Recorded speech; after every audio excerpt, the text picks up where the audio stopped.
High, এখন time হচ্ছে 9th July পেরিয়ে 10th জুলাই পড়ল, রাত 12:30।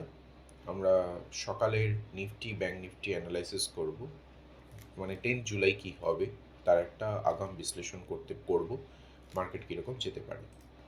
তো তার জন্য আমরা নিফটি আর ব্যাঙ্ক নিফটিতে চলে এলাম।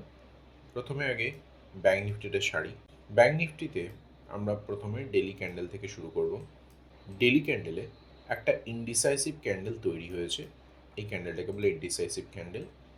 এই ক্যান্ডেলটা আগের দিনের হাইকে আর আগের দিনের লোকে টপকাতে পারেনি, তার মধ্যেই রয়েছে, এবং ক্লিয়ারলি এটা একটা ইনসাইডার ক্যান্ডেল। এবং ডেলি ক্যান্ডেলের পর আমরা পিকচারটা আরও ভালো করে বোঝার জন্য একটুখানি 4 আওয়ারে যাচ্ছি।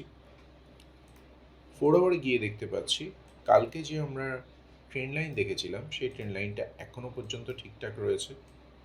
ট্রেন্ড লাইন ঠিকমতো ব্রেক টেক কিছুই তেমন হয়নি।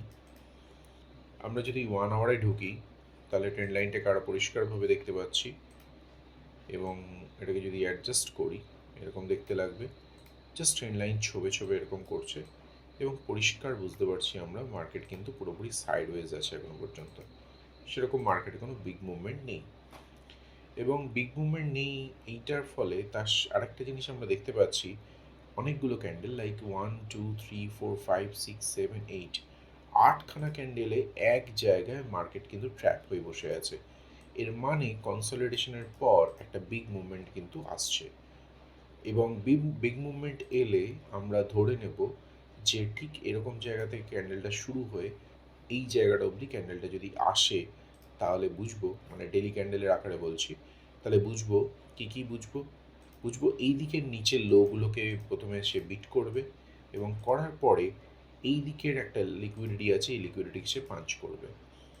অর্থাৎ এই রকম মুভমেন্ট একটা হলে এই দিকে যে কনসলিডেশনটা হচ্ছে তার একটা ব্যাখ্যা পাওয়া যায়। যাই হোক, আমরা একটু 5 মিনিট টাইম ফ্রেমে এসে দেখি কী অবস্থা, এবং 5 মিনিট টাইম ফ্রেমে এসেও এর কোনো ব্যতিক্রম দেখতে পাচ্ছি না। তার কারণ তোমরা ভালো করে দেখতে পাচ্ছ এখানে একটা হাইকে ব্রেক করেছে এই উইংটা, এবং এই হাইকে ব্রেক করার পরে এই জায়গাটা একটু পাওয়ারফুল হয়ে গেছে, এবং সো ন্যাচারালি এর লো পয়েন্টটাও একটু পাওয়ারফুল হয়ে গেছে। সো যদি এর লো পয়েন্টটাকে এদিকে একবার নিয়ে মার্কেটটা উপরে ওঠে তাহলে একটা ঠিকঠাক গল্প তৈরি হয়। এনিওয়ে, এই যে সাইডওয়েজ মার্কেটটা গেছে, একটা আমরা বলি সাইডওয়েজ মার্কেটে বিগ প্লেয়াররা কিছু পরিমাণে অ্যাকুমুলেশন করে, যার ফলে একটা বিগ মুভমেন্ট ইজ আপকামিং। তো বিগ মুভমেন্টের আমরা ওয়েট করছি, এবং আরএসআইও যথারীতি সাপোর্ট দিয়ে যাচ্ছে দেখতে পাচ্ছি। তো চলো এবার একটু নিফটি অ্যানালাইসিস করে নিই। ডেলি ক্যান্ডেলে যাই। ডেলি ক্যান্ডেলকে একটা অদ্ভুত ব্যাপার আমি দেখতে পেলাম, যে এখানে একটা ডবল টপ তৈরি হয়েছে, আর আমরা ভালো করে জানি ডবল টপটা একটা রেজিস্ট্যান্সের মতো কাজ করছে। যদিও রেজিস্ট্যান্সের মতো কাজ করলো, আরেকটা জিনিস খেয়াল করে দেখেছো, এখানে কিন্তু ডবল বটম দুটো একসাথে তৈরি করছে। ডবল টপ আর ডবল বটম দুটো একসাথে তৈরি করেছে। এটা কিন্তু বেশ ক্রুশিয়াল একটা পয়েন্ট। আর কালকেই আমরা অ্যানালাইসিস করেছি এই যে পয়েন্টটা আমরা দেখতে পাচ্ছি, এই যে উইকটা, এই উইকটা পুরোপুরি একদম ফিবোনাচি জোন থেকে রিফ্লেক্ট করে এই জায়গায় এসেছে। চলো আমরা একটু টাইম লাইন ব্রেক করে নেক্সট 4 আওয়ারে মুভ করে দেখি কী হচ্ছে। এবং 4 আওয়ারে আমরা কি একটা ট্রেন্ড লাইন দেখতে পাচ্ছি, এবং এই যে ট্রেন্ড লাইনটা দেখতে পাচ্ছিলাম, এই যে ট্রেন্ড লাইনটাকে এখানে নিচের দিকে ব্রেক করেছে, এবং নিচের দিকে ব্রেক করার অনেক অর্থ আমরা খুঁজে পাচ্ছি। দেখো নিচের দিকে ব্রেক করে কিন্তু থাকেনি, এইখানে নিচের দিকে ব্রেক করেছে, এই জায়গাটায় ব্রেক করেছে, এবং এই জায়গাটা কিন্তু নেয়নি সেরকমভাবে, এই লোগুলো কিন্তু খায়নি। এইখানে লো বাকি ছিল, এখানে লো বাকি ছিল, এগুলো কিন্তু খায়নি, এবং তারপরেও মার্কেট ওপরের দিকে উঠে গেছে, এবং মার্কেট আজকে এই জায়গাটায় রয়েছে। এবং আমরা বলতে পারি এই যে নেগেটিভ মুভমেন্টটা এটাই ট্রেন্ড লাইনকে ব্রেক করার জন্য তৈরি হয়েছিল, এবং এর ফলে মার্কেট ওপরের দিকে ওঠার একটা চূড়ান্ত সম্ভাবনা থাকলেও থাকতে পারে। হ্যাঁ, পরিষ্কার দেখা যাচ্ছে এই যে জায়গাটা তোমরা দেখতে পাচ্ছ এটা খুব সুন্দর একটা স্মার্ট মানি কনসেপ্টের গল্প, এবং এইখানে পরিষ্কার সে একটা হান্টিংয়ে এসছে, হান্টিংয়ে এসে একদম ডিম্যান্ড জোনে বসবাস করছে। এই ডিম্যান্ড জোন থেকে ও এবার উঠবে, এবং উঠে মার্কেটে এদিকে চলে যাবে, এই হাইটাকে ব্রেক করবে। সো এই হাইটাকে বলতে আমরা এই দিকের হাইটাকে আজকে টপ, আজকে প্রায়োরিটি হিসেবে ভাববো। যদি এই হাইটাকে ব্রেক করতে পারে তাহলে তো এই হাইটা নেক্সট আমার টার্গেটে আছেই, এবং পয়েন্টটা কতটা হয়, পয়েন্ট যদি এখান থেকেও ওঠে, পয়েন্ট হয় মোটামুটি এটা 80 পয়েন্ট, তো এর কাছে কিছুই না, 112 পয়েন্ট। এই টার্গেটটা আমরা কালকে ভাবতে পারি, অর্থাৎ নিফটিতেও আমরা কলের দিকে এক্সপেক্ট করতে পারি।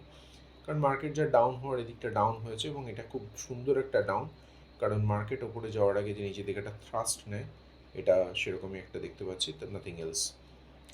5 মিনিটের টাইম ফ্রেমে যাচ্ছি, 5 মিনিটের টাইম ফ্রেমে গিয়ে এর অন্যথা কিছু দেখতে পাচ্ছি না, এবং পরিষ্কার এটা একটা মানে ট্রেন লাইনকে ব্রেক করার জন্য এর নিচের দিকে এসেছে এবং ব্রেক টেক হয়ে গেছে, পরিষ্কার দেখতে পাচ্ছি, এবং সে ওপর দিকে যাকে বলে ঊর্ধ্বগামী।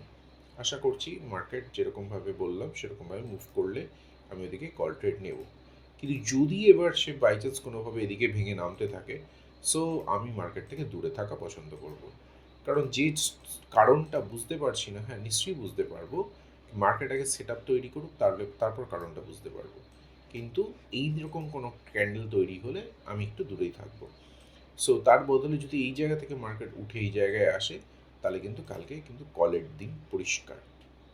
এনিওয়ে, তো আজকে মার্কেট এটুকুই অ্যানালাইসিস থাক। আবার দেখা হবে নেক্সট ভিডিওতে। আর তোমরা যদি এই ভিডিওতে ভ্যালু খুঁজে পাও, so I think you will subscribe, like করো। আর যারা যারা এই ধরনের নলেজ পেতে চায়, যারা শেয়ার মার্কেট জানতে চায়, তাদের কাছে ভিডিও শেয়ার করো। ওকে, দেখা হবে আবার নেক্সট ভিডিওতে। আজকের জন্য বাই।